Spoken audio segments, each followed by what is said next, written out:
Today, we are thrilled to host Beau Whitney. Beau is the founder and chief economist at Whitney Economics. I got to be honest, there are very few people that do what he does. He is a global leader in cannabis and hemp business consulting and data.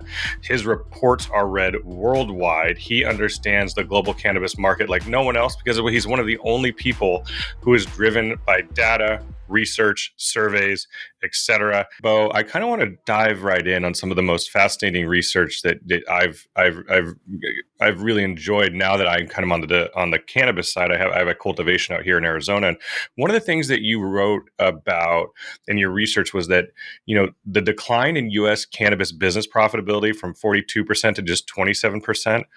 One of the things that you brought up that I think everybody in the business would be fascinated by is, you've written, regulators have played a key role in creating this issue, which is a very scary issue for our entire industry. Can you elaborate on that and talk a little bit about kind of what responsibilities regulators might have had in this drastic decline in profitability?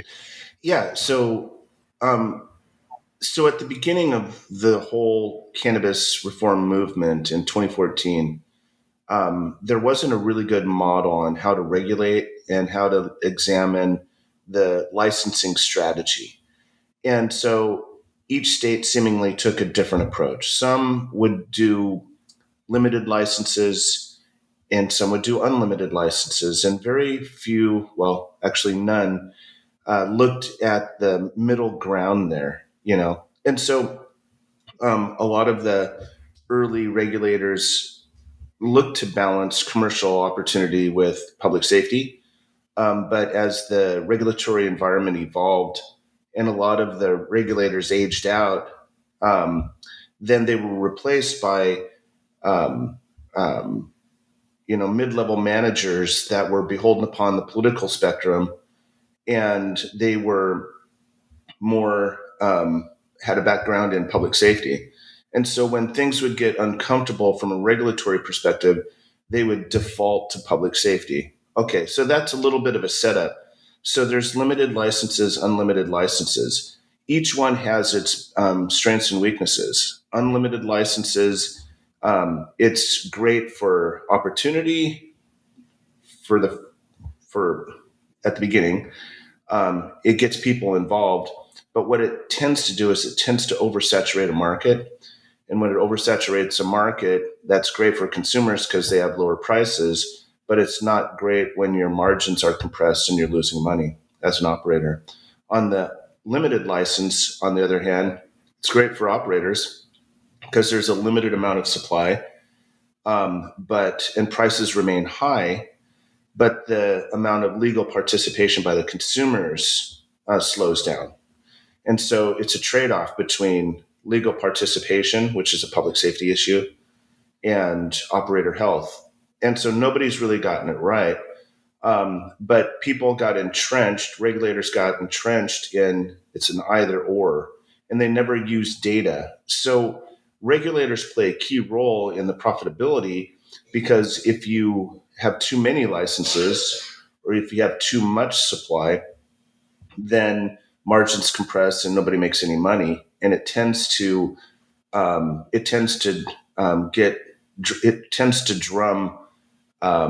businesses out of operation, and it forces them back into the illicit market. One of the other dynamics in this environment is that it's still federally illegal. And because it's federally illegal, you don't have certain protections and certain access to financial instruments and the like. And so the cards are the deck is kind of stacked against the operator. For example, when you finance your operation, because you don't have bankruptcy protection, the federal guarantee, then you put up personal guarantees. And so if you put up a personal guarantee on a loan and the regulator or the regulator environment actually sets you up for failure, then you have a decision to make. Do you lose your home? Do you lose your farm? Or do you lose your business? Or do you go and develop a hybrid model into the illicit market? And so that's what's occurring right now is it's pushing people into these hybrid models where they sell to the unregulated market and to the regulated market. And then that doesn't satisfy a lot of the public policy objectives that were originally intended by rolling out, adult use for medical legalization. Right. Right. And what would you say, you had made an interesting comment there. You said, look, out of all the states, none of them have really gotten it right. In your estimation, from your vantage point, which states are closest to right, and which states do you look at and you just go, Jesus, they blew it? Um, well, right now I'm doing a study on the Maryland market, and they originally went from they were limited in the licenses, and they were doing a slow rollout. But that actually benefited the operators there. They're opening up things a little bit more, and they're taking a reasonable approach to taxation because consumer participation is based upon just a handful of things, and one of them is the pricing differential between unregulated and regulated supply. And so, if you have high taxes, then that dissuades consumers from participating in the legal market. Maryland's got it right. They kept taxes low, and they took a controlled and measured and disciplined approach to the granting of licenses. Missouri is another one. They had a low barrier to entry. They basically have unlimited licenses, but it seems to be working for them because they have low taxes. And so they're getting all this demand from neighboring states, as well as getting good participation from the citizens within their boundaries. So those have been doing a reasonable job. Um, New York initially was really fumbling out of the gate. They had kind of an upside down approach where they granted licenses to smaller businesses rather than larger ones, and they couldn't necessarily affect the market. They couldn't affect price. And so there was a rather robust bodega market or unregulated market. But now that, and they also had lawsuits that limited the amount of access that consumers had. They couldn't open up doors. But now that they've opened up doors, they've really turned the corner. So New York is starting to get it right. They've made appropriate changes, and they're kind of listening to not only the consumer, but the business operators as well. On the other hand, when you look at a state like California, Oh boy. so California, half the counties don't even allow the sale of cannabis. And so you're automatically excluding consumers from the regulated market. But then also they're jacking up taxes. And so they're increasing the differential between regulated and unregulated pricing. And so it's no surprise that legal participation is lacking relative to where they should be at this point in the deployment of the regulatory program. Another state is Michigan. Michigan, they started off okay. They had a lot of medical businesses, but they didn't transition necessarily those medical businesses into adult use businesses. And so they basically doubled up on the number of licenses for cultivation and retail and the like. And as a result of that, there was a massive oversupply situation. Prices crashed, and people were kind of drummed out of business. And so I wouldn't necessarily put them on the mantle of best known methods by any means. And then there's some that just continue to make the same mistakes and don't take any corrective action. And I would put Oregon in that position. I'm based out of Oregon, and they realize that something must be done, but they just are kind of frozen in place. And I think part of that may be the hope that there's a national market and that they want to make sure that the growers and retailers and brands are available to take advantage of that increase in demand if the national market opens up. But right now, it's so desperate in Oregon that I'm not sure, even if the market opened up, if anybody would have any money to do it. Jeez. And so, Yeah. and you mentioned the profitability. When you have those compressed margins, when you have oversupply, then there's going to be less of an opportunity for profitability. And a lot of that has to do with the regulators. and they kind of control the health of the market, but they're not really considering that in their regulatory approach. They default by saying, well, it's up to the legislature to fix this. But, I've seen countless instances where regulators want a policy change at the legislature, and they get that policy change. So why they can't influence some policy changes to promote cannabis businesses rather than continue a program that's clearly been failing. And that's across the country, a Right. pretty much failed model with this dispensary business.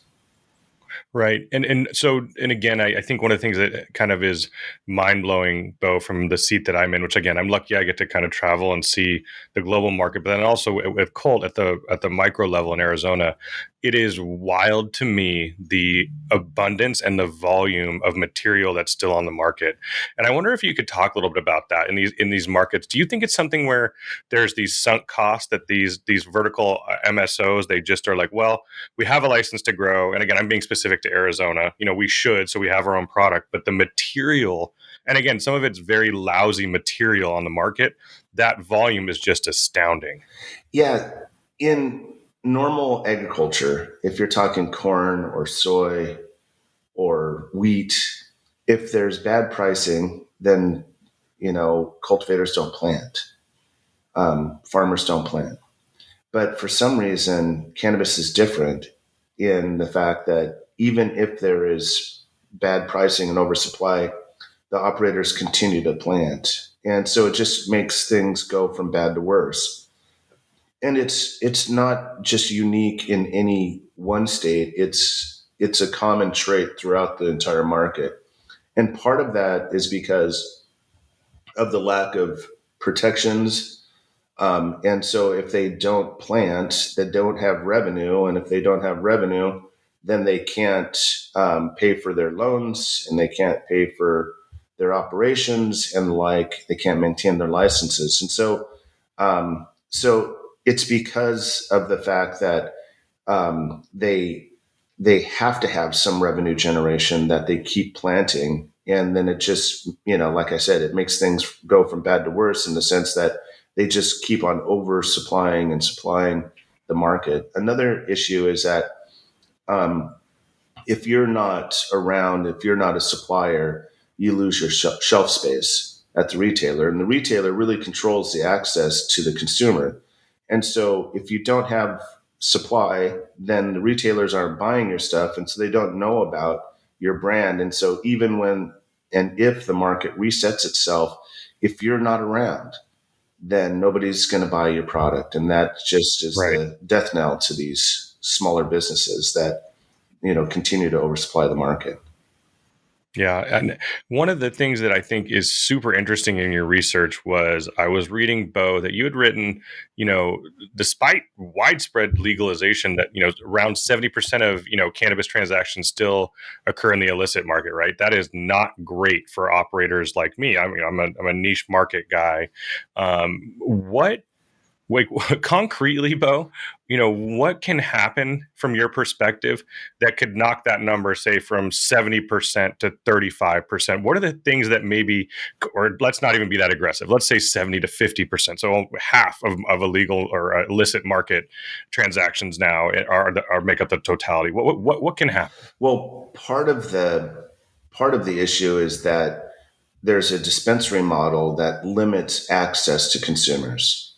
And so not everybody is inclined to go into a dispensary to purchase cannabis, especially if it's, say, a low dose beverage. They're not going to go and want to go to a dispensary to acquire that product. So you're already excluding a pretty decent percentage of the consumers just by insisting upon this failed dispensary model. And then you've got 24 states, which is impressive, that have adult use access, but that's only half the market. And a lot of the medical ones that are still remaining in the market, like Pennsylvania is a good example, or Florida, they are still medical. And so that's limiting access to only those that have a medical prescription or a medical have medical access to the market. So, so in that sense, what would help drive legal participation would be open up the market access to sell it in grocery stores and sell it in wellness centers and sell it still in a controlled manner where you're checking IDs and limiting access and testing the product and doing all that.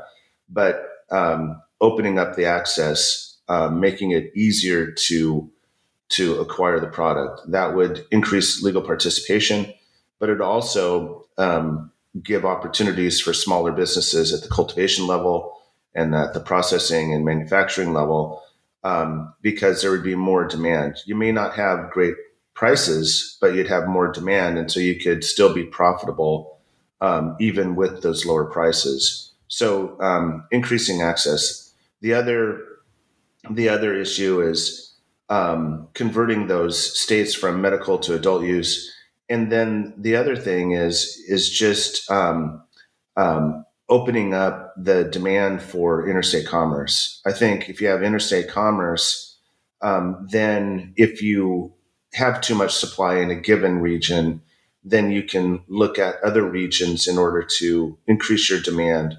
and open up those new markets. Right now, because it's siloed, meaning that whatever is grown or manufactured in a state has to remain in that state and be sold in that state. Because you have that, you have these pockets where you're oversupplied and there's no way to increase the demand. You can't drive more legal participation because, one, you're kind of stuck in this dispensary model. And then two, you can't tap into other state markets in order to relieve some of that excess inventory position. One question I have for you is, let's again, we're just going to keep using my company as an example, Bo, because it's easy, right? So Colt's a smaller grow base in Arizona. Should I be fearful, or consumers or companies in Nevada, companies in Arizona, companies in New Mexico? From your view, should we be fearful of national legalization and removing those state line barriers? Do you foresee just a glut of California products streamlining and steamrolling all of these businesses? Well, what I see ultimately is that there will be the large national supplier, and there'll be the smaller niche supplier, and there's room for both groups. It's just like a grocery store. You could have large grocery store operators and small grocery store operators. Each one needs each other, and the same thing applies. It's another analogy would be the craft beer market. You have your national brands, and then you have your regional brands. So there's a market for that, and you can be successful. What I've found, and I've also been doing a lot of traveling, both within the United States and internationally, and talking to a ton of people. And what I found is that all is not lost if you're a small supplier.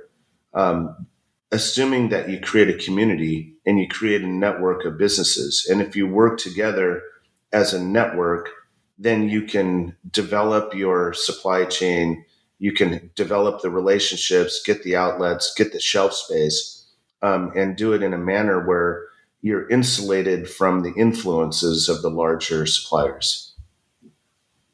I love that. That gives me some hope. Let's dive into something that is just it's a tough topic, and then we'll go into some positive stuff. But we are in. I just was talking to somebody the other day. We are in the midst of a correction. I think you and I would be pretty standard saying that a correction that was a long time coming in cannabis. It's been hard in Arizona, for example. Bo, we've watched 3 or 4 independent cultivations go under.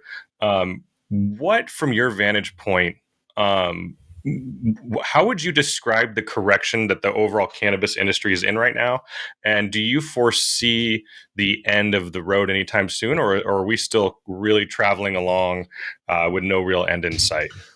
Um, well, there's a couple of things that need to occur. One is that there needs to be some type of federal reform. The state by state models is creating all these externalities, and it's just not necessarily working. But you've also got to put a lot of the responsibility on these state regulators, because they can and they have the tools, because I've been supplying tools to different state regulators. that you can assess the demand and examine how many licenses are needed at each level of production in order to satisfy the market while still maintaining a viable, profitable, and sustainable marketplace.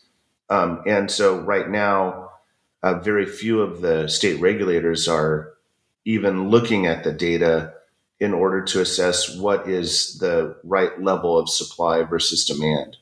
Um, and so I've been working with some large multinational corporations that are ancillary suppliers in this space. And I did an assessment recently of the total supply in the market that's been authorized by just the state regulators. There's over 122 million pounds of cultivated output capacity in the United States. Wow. 122 million pounds. Now that's supply that goes in not only for flour and pre-rolls, but for vapes and edibles and Extract. everything, Yeah. right? So, but the total demand, regulated and unregulated, the total amount of supply that you need to satisfy everybody in the United States is only 50 million pounds. And so you've Jeez. got 2.5 times more supply capacity than you do total demand. And so that's the nature of this whole correction. That's the crux of the issue. That's why people aren't making money. And so if you look at it from an investment perspective, and I talk to a lot of investors, we do risk analysis and we write reports for them to on market entry strategies and pricing strategies and do all this stuff, right? And so when you look at it from an investment perspective, when you're in a high risk environment, you want high returns on your investment. It's the risk reward. But right now, the way that the cannabis industry is that it's a high risk, low return market because of the market compression, the margin compression, all that oversupply. And so, who is going to invest in a high risk, low margin industry? People have opportunities all over the place, both in the US and outside, in crypto, in Bitcoin, in blockchain. You've got other markets opening up, and so there's other options. And so, when you're fighting for a pool of funding, and you don't have an environment that people are interested in investing in, then you're not going to receive the funds. So the correction is partly driven by the oversupply. It's partly driven by the regulators' kind of incompetence, and then a lack of appeal of investment into the U.S. market. And so investors, as a result, they're going and looking at other markets to invest in that may have greater return or are much more predictable or have much more practical policies related to how to deploy a regulatory program in a given country. And so investors are looking at Europe, they're looking at South America. Some folks are even looking into Africa. And Wow. so, people are like, well, until the US gets its act together, we're just going to go to a different market where we can lay the foundation for success, where it's much more predictable, where it's federally legal, or, there's federal trends on and practical, reasonable regulation. And we're going to go there because we can assess the risk and There's a return on the we money. can get the Yeah. return. Exactly. Yeah, and I think that's a really sad state of affairs, and I'm glad, Bo. Like I said, I think you and I've been at some conferences where you've seen the interest in Europe and you've seen the interest in other spaces, and you look back at where we are, where we should be leading, and we're not. One question I have for you is you've used a really interesting term, and I love it, and you've kind of said you're kind of out there, Bo, waving your hands in the air, going like, "Look, um, are the Canadian failures that we've seen with oversupply is that our future?" And I wondered if you might explain to us what you're warning us about and how it kind of concretely ties into what happened in Canada and what could happen here. Well, I find all this really fascinating because Canada was what, the second country, Uruguay first, and Canada Right. was second, and they opened up the market. They developed all of this capacity for production.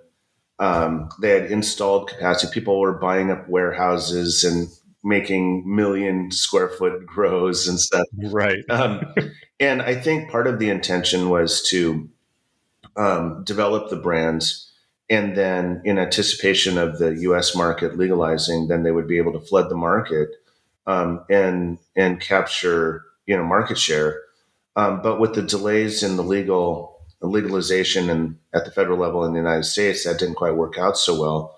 And so they were massively oversupplied, and then they looked for other markets in order to support. So they went to Germany, they went to South Africa, they went to all over the place.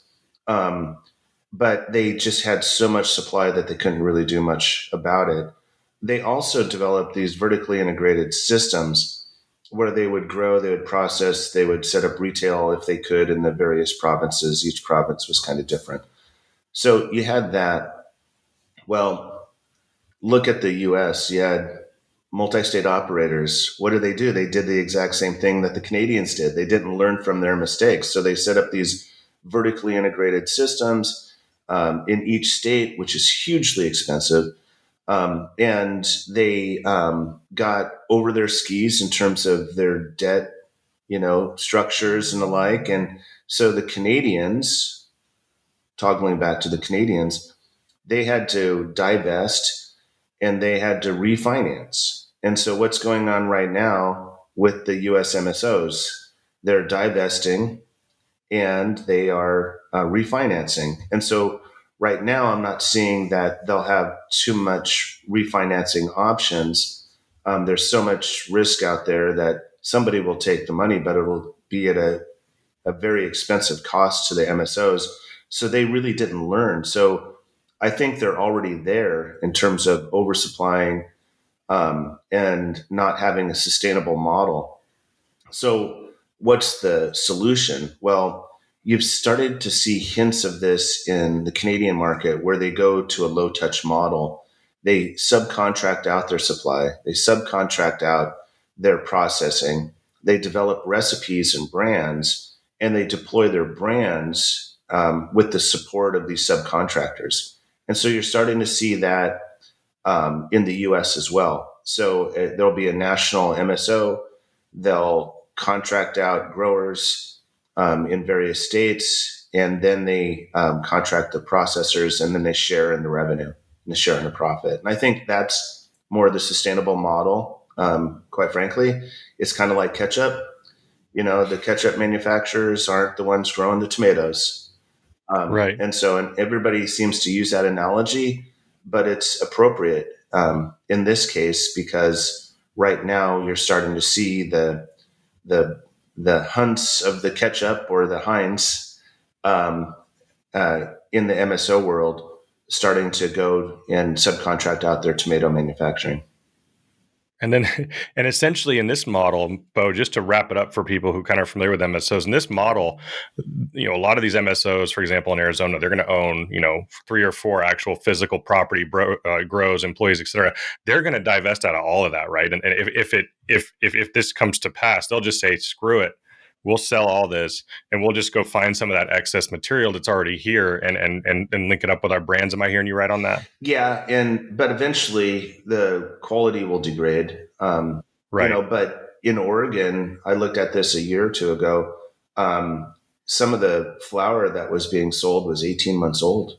You know, Oh, and God. so you've got a quality issue. But eventually, and then once the quality degrades to a certain extent, then you just extract it. But you're getting literally pennies on the dollars for what could have been some pretty high revenue generating flour, and now you're just selling it for extraction.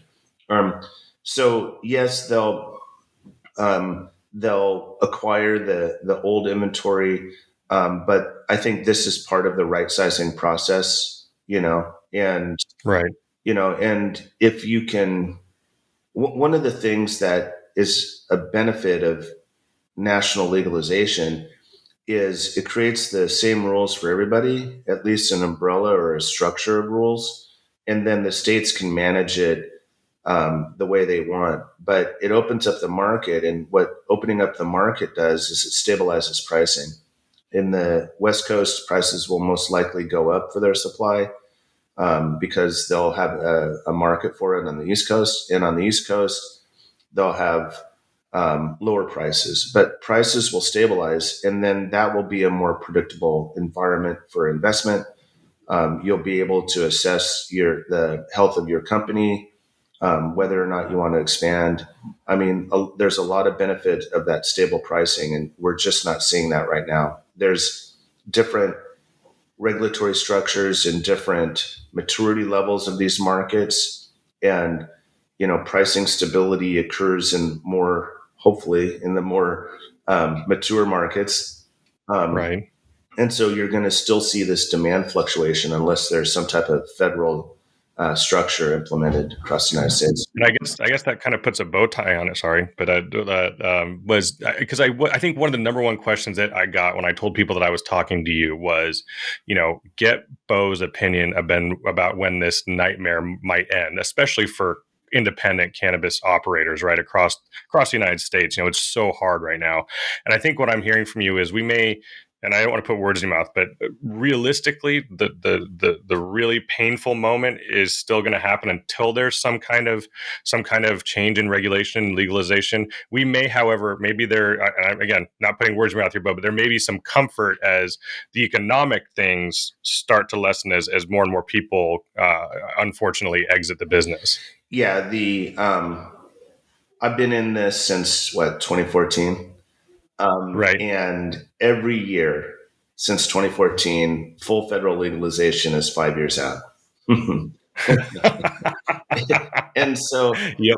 and we're still there, um, and so my strongest recommendations to the folks that I advise and to the rest of the market is be disciplined in your approach.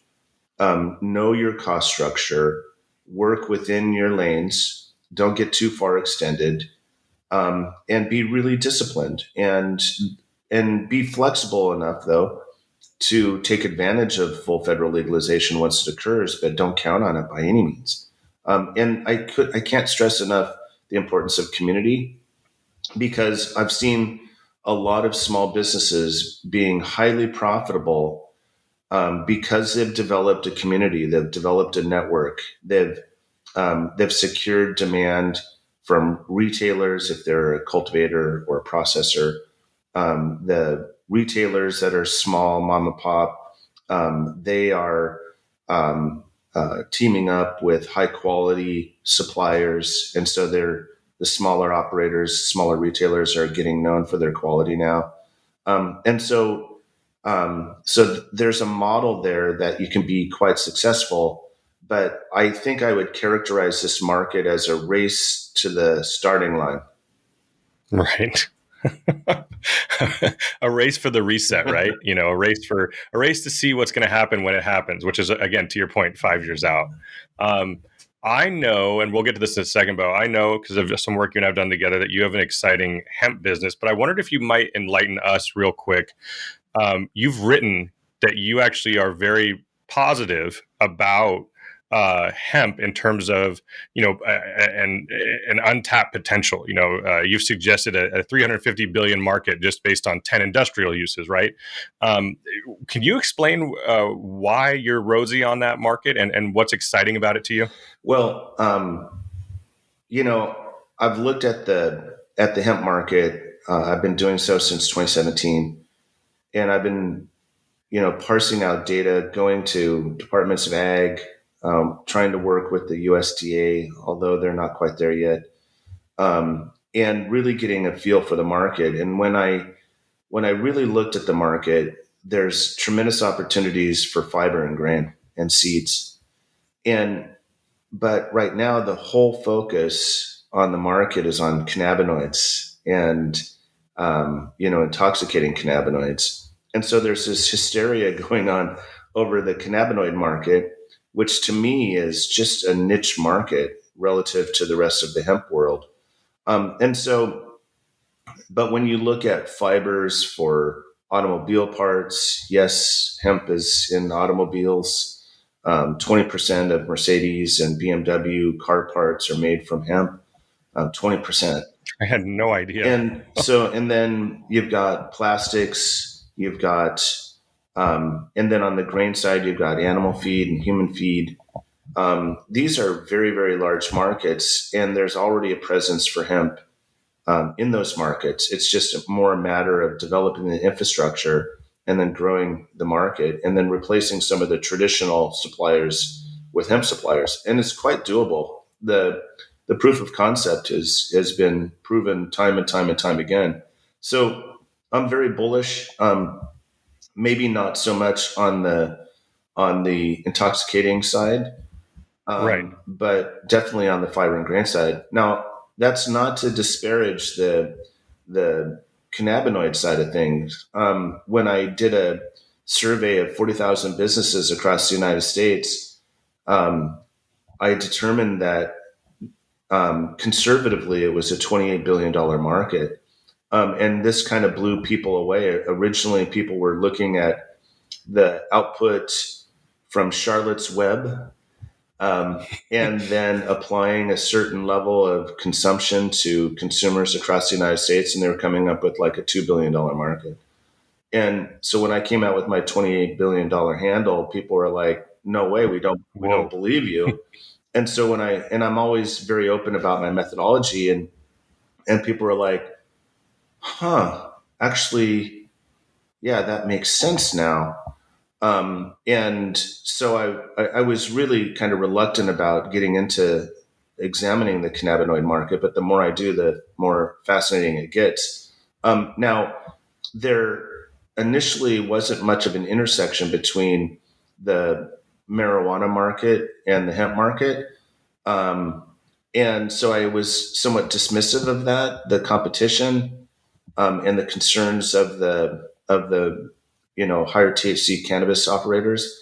But now with the increase in THCA flower distribution, with more of these intoxicating products hitting the market, I can definitely appreciate the concerns of the cannabis market, because of the potential competition. Now, this competition, if I were to place any blame on it, would be as a result of the regulatory structure. Because if you have high taxes and high barriers to entry and limited access, then people are going to look for other options in order to have the same effect on to address whatever ailment or issue that they need addressing.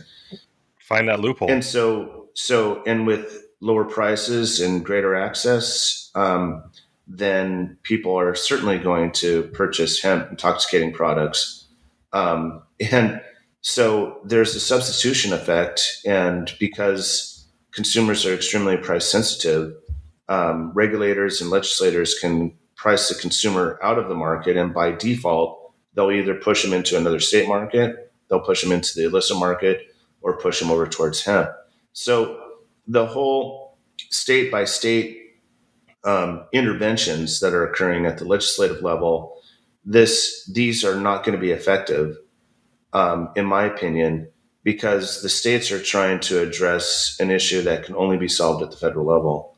And Right. so, really, we need Congress to step up.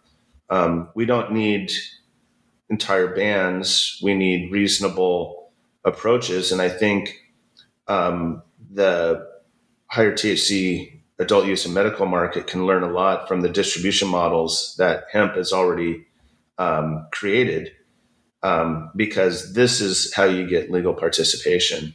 I mean, you couldn't go from a couple of $1 billion to $28 billion overnight unless you had reasonable access and good distribution channels. 7-Elevens, right? I mean, Yeah. that's the potential. Yeah. And,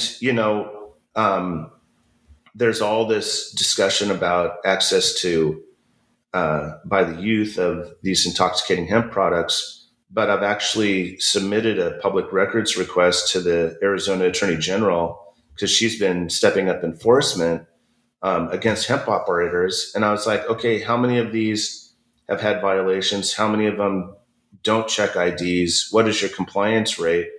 And for some reason, the Attorney General just is not necessarily willing to provide that data.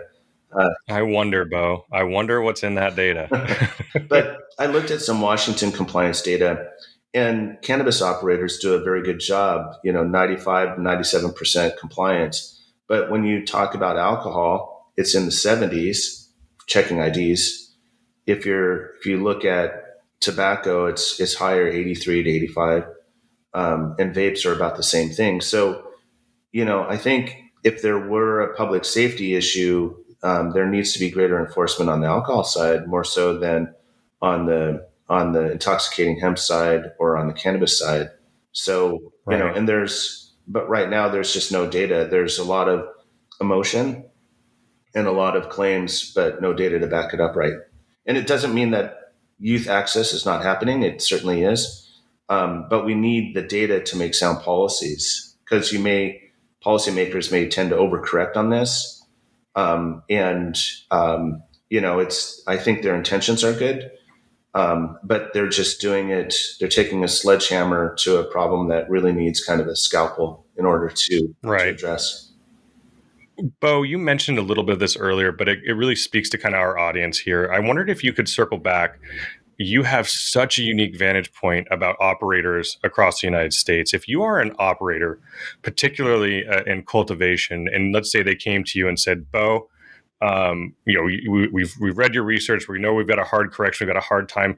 What kinds of advice are you giving to that operator? Whether it's maybe technology or just general business advice for these operators that are looking to make it through post correction."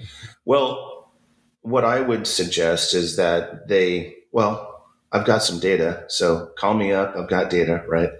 Right, right. Shameless self promotion there, Not at um, all. but what they really need to do is to understand the regulatory environment. They really need to parse out, what is the supply capacity? How much of a market do they actually have? Is there an opportunity to be a new entrant? And in some states, I've done the investment analysis, using my predictive model on how many licenses can the market sustain. There's some markets that there is no market for new investment, just zero, like Oregon. But in other markets that are nascent, that are growing, that have reasonable tax policy and reasonable regulatory policy, they're most and is still growing and capturing that legal demand. There's most certainly opportunity. So it's really my advice to those that are looking to enter into this market is to understand um, what sector you're going after and really do a deep dive into that and see if there's actually opportunities. And then if there are, then don't count on pricing being the same forever. Build into the models pricing declines to see what the bottom line is and to know what your exit strategy is even before you enter into the market. Yeah, I think that's great. And Bo, I want you to give people. We're going to go back to selfless promotion here. So, go ahead and tell people about the kind of clients you have. Tell people about. I mean, I know it. All the wonderful data and insights you can give people. And then as a little tease for maybe another conversation down the line, maybe tell people about some of the hemp stuff that I've been lucky enough to see as well that you're up to. Yeah. So it's whitneyeconomics.com, and I give most of my reports away for free. There's been a lot of folks that have generously sponsored the reports. I don't bias if somebody sponsors, I don't necessarily bias it. I'll say you get what you get and you don't throw a fit. But I've worked with large governments. I've worked with big investors, investment banks, and the like. I've worked with smaller operators, and I've done valuations. I've done market analysis reports. I've really, whatever is in demand at the time, then I've already started looking at it 2 years before. And so Wow. I've got this data and I'm just anticipating these business questions. For example, one report that is due out here imminently is a THC beverage report. And so I started looking into THC beverages, both from a marijuana model and a hemp model, almost a year and a half ago, and was just interviewing group after group after group and looking at the supply chain and everything like that. And so now THC beverages is a huge topic. And I think that I've got really strong global state models, legal and total addressable market. So it's stuff like that. But even smaller operators have benefited from my, from my analysis. And then also I do legal expert testimony. And so now that the bro hugs are breaking down and people are starting to sue each other, then they bring me in as an expert to say, well, here's what the data really says, and I bring in a lot of data Right. into those. So I'm just a data guy, but I look at it from a business perspective, and I try to answer things. How does that affect my business? Not right now. A lot of data providers say, here's what's going on now, and here's what's happened in the past. What differentiates Whitney Economics is that we say this is what it means for you in the future. And that's really where we set ourselves apart. There's not a whole lot of analysts, if any, that are doing this. And so now I'm taking that, I've got models for the illicit market and the legal market from a supply and demand perspective for every state. And now I'm doing that for every country. And so I'm doing country reports. I'm doing Wow. business and political risk analyses based upon some World Bank and CIA models on risk. So we do a lot, but I've got a tremendous team that works with me, and I couldn't do it without them. And so it's really the the podcasts and the fact that I'm quoted in the press 7 times a day. That's all a result of the efforts and contributions of not only the team but the rest of the community as well. Well, Beau, it has been an absolute pleasure. On behalf of the whole team here, we're thrilled to have you. My advice to anyone who has not had a chance to interact with Beau, reach out. He's very generous with his time. And if you are in this business and you're not reading or following Beau on LinkedIn, do it. He's very generous, like I said, probably too generous with his insights. So thank you again, Beau. Much Yeah, appreciated. thanks for the opportunity. Yeah, I really appreciate it.